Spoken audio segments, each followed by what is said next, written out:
오늘은 구정 당일날이라 공식적인 자매 집회는 없습니다. 그러나 지체들을 위해서 미리 메시지 3번을 교통해 드리겠습니다. 메시지 3번의 제목은 사무엘의 역사에서 볼 수 있는 영적인 원칙과 생명의 공과와 거룩한 경고입니다. 사무엘의 역사에서 볼 수 있는 세 가지가 무엇입니까? 바로 영적인 원칙, 생명의 공과, 거룩한 경고입니다. 원칙과 공과, 경고, 이 세 단어가 중요하다고 보겠습니다. 영적인 원칙은 바로 한마디로 얘기하면 나실인의 원칙이라고 볼 수 있습니다. 나실인에 대한 것이 민수기 6장에서 보면요. 각주에 보면 6장 1절입니다. 하나님은 그분의 모든 백성이 나실인이 되기를 갈망하십니다. 나실인이 되는 것은 하나님께 속하도록 절대적으로 거룩하게 분별되어 하나님을 만족시키는 것이라고 했습니다. 인류 가운데 유일한 나실인은 주 예수 그리스도이십니다. 구약의 나실인은 절대적으로 하나님을 위해 사신 그리스도의 예표입니다. 특별한 소원을 함으로써 자신을 하나님께 분별해서 거룩하게 된 사람이 바로 나실인입니다. 하나님은 아론 집안 가문에만 제사장으로서 되게 하셨지만 나실인의 소원은 하나님의 모든 백성에게 동등한 기회를 주어 사사나 제사장으로서 살 수 있는 문을 열어 주셨습니다. 사무엘은 나실인으로서 하나님께서 정하신 제사장인 엘리의 부족을 보충하고 보완하였습니다. 본래 하나님의 의도는요, 이스라엘 백성 전체를 제사장 왕국, 제사장 나라로 삼는 것이었습니다. 출애굽기 19장 6절이죠. 그런데 출애굽기 32장에 금송아지 사건이 일어났는데 우상숭배죠. 11지파는 그 사건을 인해서 실격되고 레위 지파만 그 중에 선택되고 그 중에서 아론 집안의 사람들만 제사장이 될 수 있었습니다. 그러나 제사장 후손들이 문제가 생길 경우 보완적으로 이제 나실인의 이러한 서원을 통해서 제사장이 될 수 있는 길을 열어놓았습니다. 민수기 16장에 보면 고라의 반역 사건이 나오는데 고라는 르벤 지파와 당을 짓고 반역하였습니다. 그런데 그것은 야심에 의해서 이루어진 거기 때문에 제사장이 되고자 하는 야심이죠. 하나님은 고라와 함께 당을 지은 르벤 지파 사람들을 심판하시고 땅을 벌려 산채로 죽음을 갖게 했습니다. 그러나 고라의 후손인 사무엘은 어떻습니까? 민수기 6장의 그 영적인 원칙, 나실인의 원칙에 따라서 나실인의 소원은 하나님의 모든 백성에게 동등한 기회를 주어 사사가 될 수 있고 제사장으로서 살 수 있는 문을 열어주었는데 그 첫 번째 해로 이제 사무엘이 민수기 6장 1절에 각주에 있는 것처럼 이제 연문으로 들어온 제사장이 되었던 것입니다. 여기 그 말씀을 보면요. 사무엘상 1장 24절에 보면요. 한나는 사무엘이 젖을 떼자마자 그를 데리고 올라갔다. 어디로 올라갔으면 실로에 올라간 거죠. 26절 1장 한나가 말하였다. 오 나의 주인님, 어르신의 혼이 살아계신 것을 두고 말씀드립니다. 나는 어르신 옆에 서서 여호와께 기도드렸던 그 여자입니다. 내가 기도한 것은 바로 이 아이 때문이었는데 내가 여호와께 간구한 그 간구를 그분께서 들어주셨습니다. 28절 그래서 나도 이 아이를 여호와께 빌려드리기로 하였습니다. 이 아이는 일생 동안 여호와께 빌려드린 아이입니다. 그 아이는 그곳에서 여호와께 경배하였다. 이렇게 됐습니다. 여기서 볼 때 아주 재밌는 장면이죠. 여기 이제 한나가 있고 한나 옆에 한 3, 4세대는 사무엘이 있고 그리고 그 대상이 엘리 제사장에게 한나가 지금 얘기하고 있는 거예요. 약 3, 4년 전에 자기가 엘리 제사장 옆에서 울면서 말없이 기도했던 여자가 바로 난데 하나님이 그 기도를 응답하셔서 이 아이를 낳게 했고 지금 그 아이가 여기 옆에 있고 이 아이를 하나님께 드리려고 왔습니다. 빌려드리려고 왔다고 그랬습니다. 여기 빌려드린다고 번역한 것이 KJV 킹 제임스 버전에도 그렇게 번역되고 그러나 대부분 다른 성경들은 그냥 드리기로 또 바쳤다고 이렇게 번역했습니다. 그런데 빌려드린다는 말이 재밌는 말인데 왜 그렇습니까? 바로 그때까지 하나님이 이제 배고프시다는 거죠. 희생 제물을 드릴 때 하나님이 흠양하시고 만족하시고 하나님과 사람이 다 만족한 이 제물을 드려왔는데 이 타락했을 때 하나님이 드실 음식이 없는 거예요. 그래서 이제 한나가 아들 사무엘을 통해서 그런 빌려드림으로 인해서 하나님을 만족시키는 그러한 그 제사장의 역할을 할 수 있게 한 것이죠. 그리고 이제 2장에 들어와서 보면 1절부터 10절까지 한나가 기도하면서 하나님께 찬양하는 내용이 나옵니다. 그 내용을 보면 한나가 하나님의 경륜에 대해서 깨닫고 있는 것을 알 수가 있습니다. 그리고 이제 11절에 2장 11절에 보면 엘가나는 라마에 있는 자기 집으로 돌아갔고 아이는 사무엘이죠. 제사장 엘리 앞에서 여호와를 섬겼다고 그랬습니다. 자, 이제 이때부터 사무엘은 그 실로 성전에서 먹고 자고 이렇게 했는데 결국 사무엘은 거기서 적극적인 방면, 그 생명공과죠.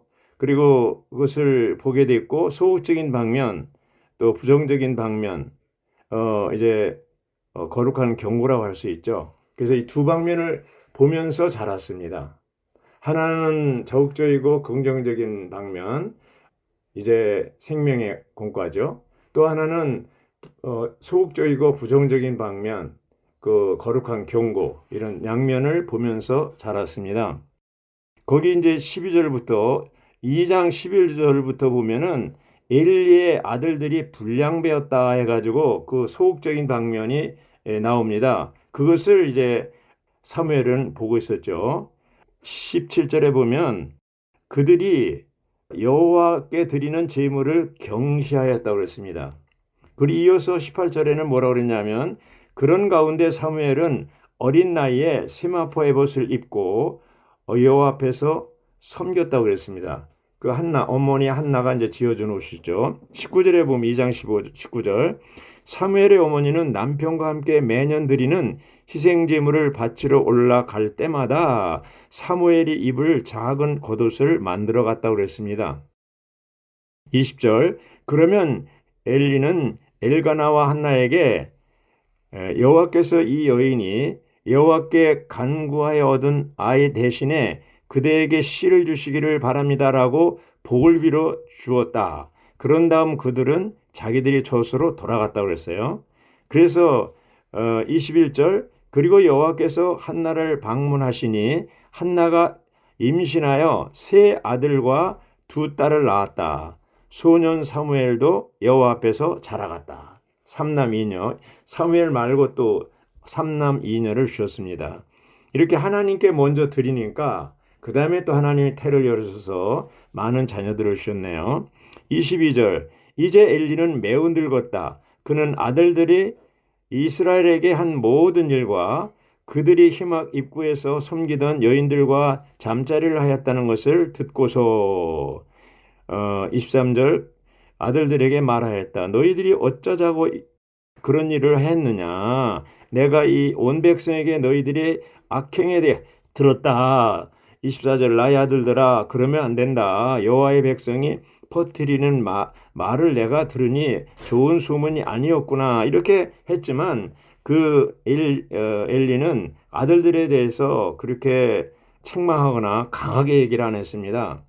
그 2장 26절에 보면은 소년 사무엘은 키가 자라가며 여호와와 사람 모두 앞에서 더욱 은총을 받았다. 이렇게 아주 장면이 소극적인 장면이 있으면서 여전히 그 가운데서 그런 것을 목격하며 자라는 그 사무엘이 나오고 있습니다. 그리고 이제 2장 27절부터는 그 하나님의 사람이 나타났어요. 하나님의 사람을 보내서 엘리에게 가서 이제 그 심판, 이제 하나님이 엄중한 심판을 내릴 거라는 것을 예언했습니다. 이런 것을 볼 때 사무엘도 그것을 다 들었겠죠. 그리고 이제 35절에 보면요. 2장 35절은 내가 나를 위하여 신실한 제사장을 일으키리니 하나님의 사람이 하는 얘기입니다. 그는 내 마음과 내 생각에 있는 것을 따라 행할 것이다. 나는 그에게 안전한 집을 지어줄 것이고 그는 줄곧 나의 기름 부음 받은 이 앞에서 행할 것이다. 이렇게 했습니다. 자, 이렇게 얘기할 뿐 아니라 3장에 가면요. 3장에 가면 이제 어떤 장면이 나오냐면 3장 1절에 소년 사무엘이 엘리 앞에서 여호와를 섬겼어요. 이렇게 지그재그로 자꾸 장면이 바뀝니다.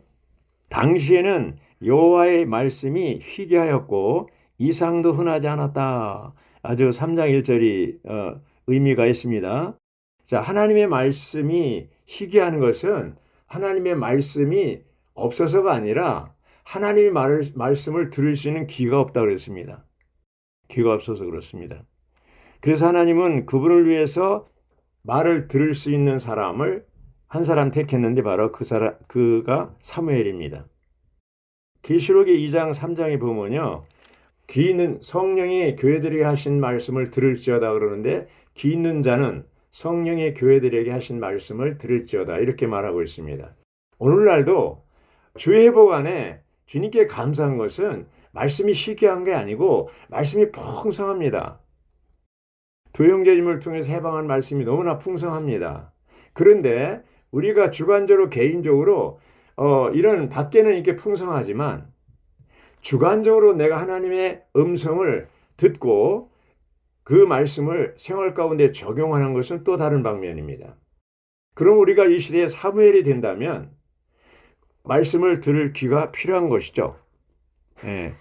어떤 사람들은 자기는 생명이 어리기 때문에 이제 막 들어와서 어린 신자이기 때문에 하나님이 자기한테 말씀하시지 않는다고 생각할 수도 있어요. 그러나 이것은 잘못된 생각이라는 거죠. 우리가 어리다고 하더라도 사무엘보다는 그래도 나이가 많습니다. 아주 어려서부터 3, 4세 때부터 하나님은 사무엘에게 말씀하시고 그를 통해서 계속 일생 동안 계속 말씀하시는데 왜 엘리에게는 말씀하지 않고 사무엘에게 말씀했느냐? 엘리는 지금 나이가 90대 넘고 나중에 98세 이제 나쁜 소식을 듣고 뒤로 넘어져 목이 부러져 죽잖아요. 그렇게 나이 많은 사람 엘리에게는 말씀이 없는데 나이 어린 그 사무엘에게 있느냐? 바로 들을 수 있는 귀가 필요한 것이죠. 그러므로 오늘날 교회 생활 오래 하고 나이가 많다고 해서 하나님 말씀을 잘 듣고 어린 사람들은 하나님 말씀 못 듣는다. 다음 세대들을 못 듣는다. 그거 아닙니다. 누구든지 사무엘처럼 어리더라도 영 안에 성소 안에 눕고 자는 것처럼 지성소 안에 그 법궤 옆에 그래서 이런 상황 영 안에 있으면 누구든지 교회 생활을 얼마나 오래 했느냐 안 했느냐 상관없이 주의 말씀을 들을 수가 있습니다. 그 3장 3절에 보면요. 하나님의 등불은 아직 꺼지지 않았는데 사무엘은 하나님의 교회가 있는 여호와의 성전 안에 누워 있었다. 이렇게 되어 있습니다. 그래서 여호와께서 사무엘아 사무엘아 이렇게 3번 부르고 사무엘은 엘리가 부른 줄 알고 가서 여기 있습니다. 그랬더니 내가 안 불렀다. 그래서 나중에 4번째는 이제 하나님이 사무엘을 부른 것을 알고 4번째는 어떻게 답변하라고 알려주었습니다. 그래서 10절에 보면 여호와께서 오셔서 곁에 서시어 전처럼 사무엘아 사무엘하고 부르셨다고 그랬어요. 사무엘이 말씀하십시오. 이 종이 듣고 있습니다. 이렇게 해서 그때 첫 번째 사무엘이 신하는 것이 바로 엘리 가문의 임한 심판에 대한 내용입니다. 무시무시한 거죠. 그래서 18절, 3장 18절에 보면 사무엘은 엘리에게 모든 것을 말하고 아무것도 숨기지 않았다. 그러자 엘리가 말하였다. 그분은 여호와이시니 그분께서 보시기에 좋은 대로 행하실 것입니다. 그리고 19절, 사무엘이 자라는 동안 여호와께서 그와 함께 하셨고 그의 말이 하나도 땅에 떨어지지 않게 하셨다. 놀랍습니다. 그리하여 단에서부터 브에르세바까지 북쪽에서부터 남쪽까지 온 이스라엘은 사무엘이 여호와의 신원자로 세워졌다는 것을 인식한 거죠. 알았다고 그랬어요. 여호와께서 실로에서 거듭 나타나셨어요. 여호와는 왜 나타나셨냐? 여호와는 실로에서 그분의 말씀으로 말미암아 그분 자신을 사무엘에게 계시했다고 그랬어요. 희귀했다고 그랬는데 사무엘이 이제 제사장 직분을 행할 때는 말씀이 계속 계시하신 것이죠. 4장에 보면요. 사무엘 시대에 블레셋과의 전쟁이 일어났는데 결국 괴를 빼앗기고 전쟁에 패배했죠. 그리고 두 아들 홈니와 비나스는 전쟁에서 죽었습니다. 또 엘리는 그 소식을 들었을 때 의자에 앉았다가 뒤로 넘어져서 목이 부러져 죽었다고 그랬어요. 그 나이가 98세라고 그랬습니다. 4장 15절에. 이러한 것을 사무엘은 다 목격했습니다. 그래서 아주 소극적인 면에서 반면교사로서 사무엘은 지금 배우고 있는 겁니다. 두 아들도 죽었고 엘리도 죽었고 이 모든 것을 목격하고 사무엘은 이제 반면교사로서 배우게 되는 것이죠. 거룩한 경고죠. 5장에는 이제 괴를 블레셋에 빼앗겼고 아스돗에 옮겨졌죠. 그 괴를 옮기자마자 블레셋 진영에 재앙이 내리고 6장에는 7달 동안 괴를 가지고 있다가 돌려보냅니다. 다시. 그리고 7장에 가서 괴가 돌아와서 기럇 여아림에서 20년간 머물렀다고 그랬습니다. 그리고 이제 7장 3절에 뭐라고 그랬냐면 그 모든 것을 목격하고 이제 다 죽었잖아요. 두 아들도 죽었고 엘리도 죽었고 다 죽었잖아요. 엘리가 한 역할이 있죠. 어느 정도 제사장 교육을 시키고 수업을 시키고 이제 죽었어요. 역할은 했어요.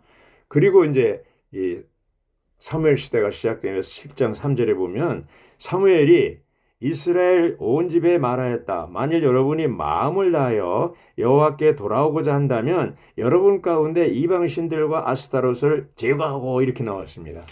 그 다음에 이제 4절에 보면 이스라엘 백성들이 바알들과 아스타롯을 제거하고 오직 여호와만을 섬겼다고 그랬어요. 자, 여기 이제 제사장 직분을 하는 사무엘이 그러한 삶을 살고 그러한 존재로서 그러한 인격으로서 살 때 그 말을 할 때 이스라엘 백성들은 거기에 순종하게 되죠. 이게 바알은 남신이고 아스타롯은 여신이에요. 바알과 아스타롯은 배우자라 이제 이렇게 보고 있습니다. 5절에 사무엘이 말하였다. 온 이스라엘을 미스바에 모이게 하십시오. 내가 여러분을 위하여 여호와께 기도할 것입니다. 여기 이제 중보기도가 나오죠. 예, 사실은 사무엘은요. 개요 마지막 분에 보면 5가지 신분으로 사역을 한다고 그랬어요.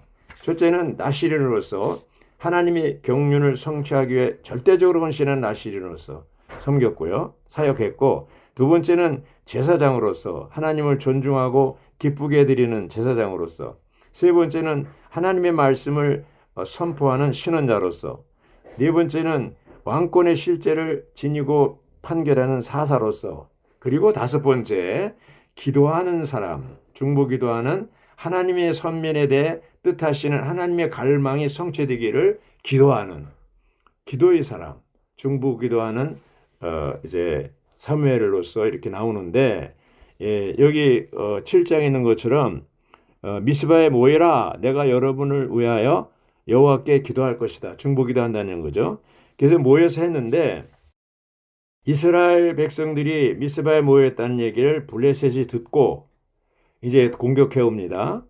그리고 여기 보면은 이제 이스라엘 백성들이 두려워했다고 그랬어요. 7절에 보면 이스라엘을 치러 올라왔다. 이스라엘 자손은 이 말을 듣고 블레셋 족속을 두려워하였다.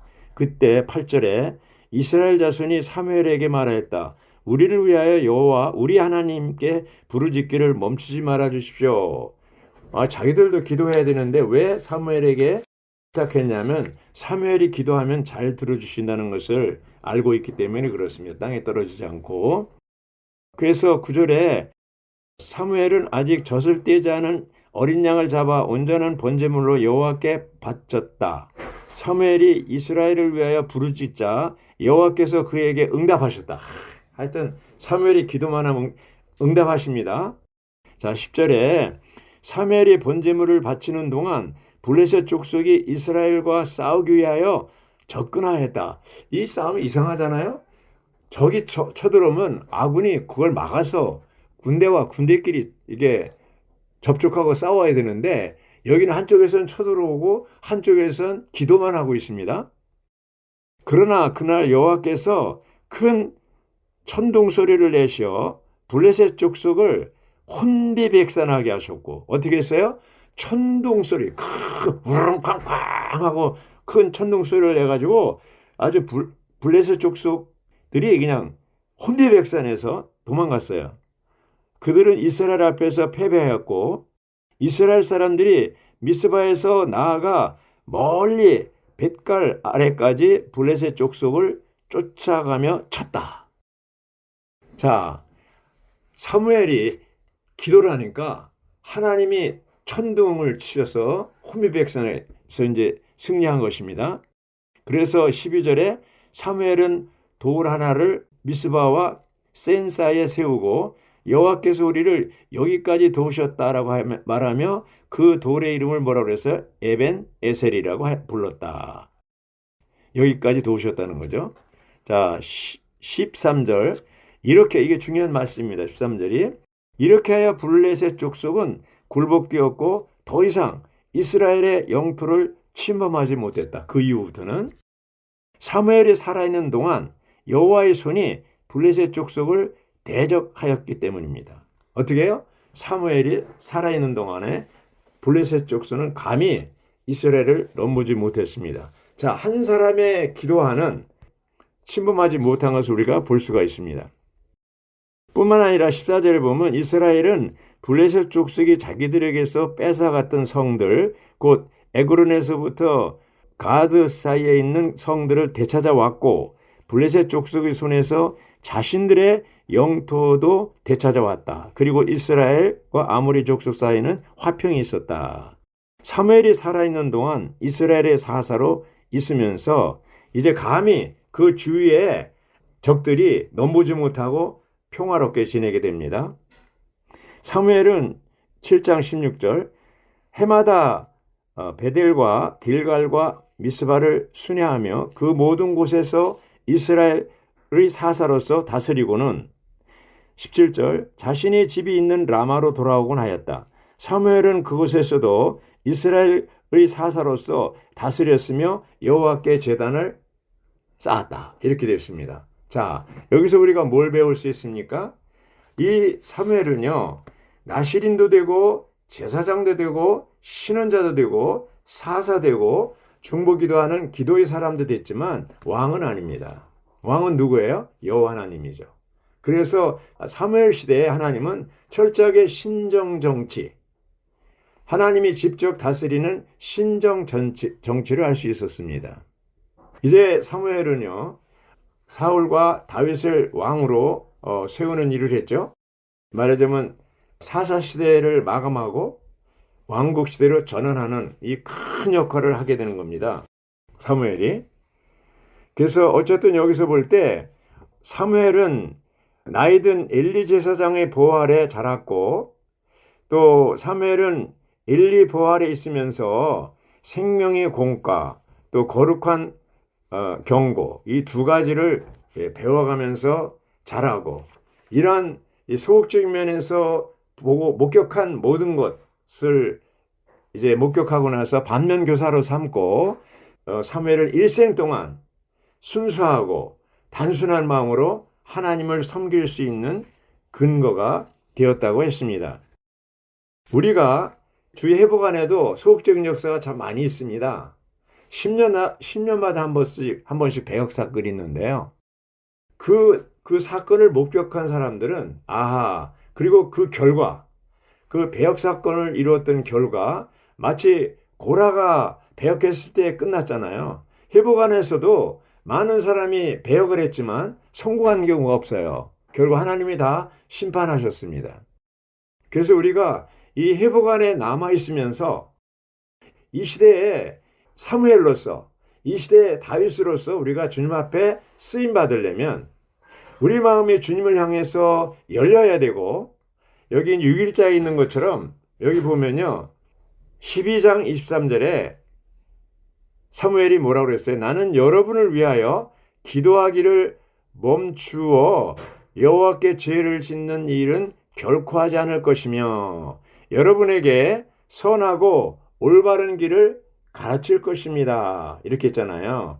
바로 중보기도 하는 것과 말씀을 가르치는 것, 이 두 가지를 중점적으로 사무엘은 했다고 그랬습니다. 신약에 와서 사도들이 뭐예요? 사도행전 보면 우리는 이제 기도하는 것과 말씀을 가르치는 것을 주로 한다고 그랬잖아요. 그리고 음식 나눠주는 건 7집사를 세워서 예루살렘 교회 안에서 이제 섬기도록 했잖아요. 그러므로 우리가 교회 생활할 때 가장 중요한 것이 뭡니까? 중보기도입니다. 두 번째 뭡니까? 사도들이 말씀을 가르치는 겁니다. 이것이 바로 제사장 직분, 왕의 직분, 신원자의 직분을 가지고 있는 사람들이 해야 할 일입니다. 사무엘은 이제 나시린으로서 영문으로 들어와서 제사장 직분과 하고 또 신원자로서 하나님 말씀을 들어서 백성들에게 전하고 또 사사로서 또 행정적인 것을 다스리고 중보기도 하는 이러한 사람으로 살았지만 우리는 어떻게 베드로서 2장 5절과 9절에 보면요. 우리는 태어날 때부터 영적으로 거듭날 때부터 어떻게 돼 있어요? 제사장 체계 안에 있고 왕이요 제사장으로서 태어났고 이렇게 태어날 뿐 아니라 우리에게는 신원할 수 있는 하나님의 말씀을 주고 레마의 말씀을 따라서 신원할 수 있는 특권을 가진 것이 바로 신약의 우리들입니다. 어떻게 보면 사무엘보다도 더 훨씬 우리들은 그 놀라운 그리스도, 왕이신 그리스도, 제사장이신 그리스도, 신원자이신 그리스도, 유일한 역사적으로 우주 가운데 유일한 나시린이신 그리스도가 우리 안에 들어오셔서 우리에게 이제 이기는 삶을 살도록 돕고 있습니다. 우리는 나시린으로서의 역할도 부족하고 또 제사장으로서의 역할도 부족하고 또 왕으로서의 그런 직분도 부족하고 모든 면에서 중보기도도 부족합니다. 그렇지만 내 안에 계신 놀라운 그리스도는 어떤 분입니까? 아주 유일무이한 나신으로서 우리 안에서 이제 움직이고 계십니다. 하나님은 지금도 사무엘을 찾고 계십니다.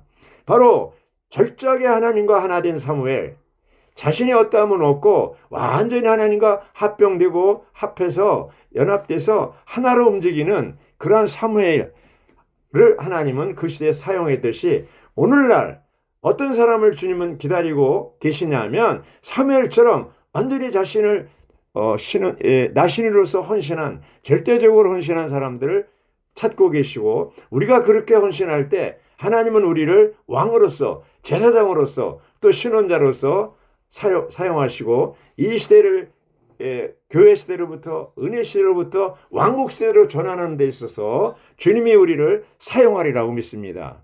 이러한 사람이 되기 위해서 우리는 매 순간마다 우리 마음을 활짝 열고 정말 성령의 음성을 들을 수 있는 귀, 순간순간 이러한 말씀을 들을 수 있는 귀를 열고 주님의 음성을 듣고 들은 말씀을 가지고 또 사람들에게 신원하는 평소의 생활 가운데 또 집회 가운데 신원하는 자들이 되길 바라고 이제 이 구정을 통과할 때도 다른 얘기, 정치 얘기, 코로나 바이러스 이런 거 얘기 많이 하시지 말고 기회가 주어진다면 우리 모두가 하나님의 말씀을 말해내는 신원자들이 되기를 원합니다. 아멘.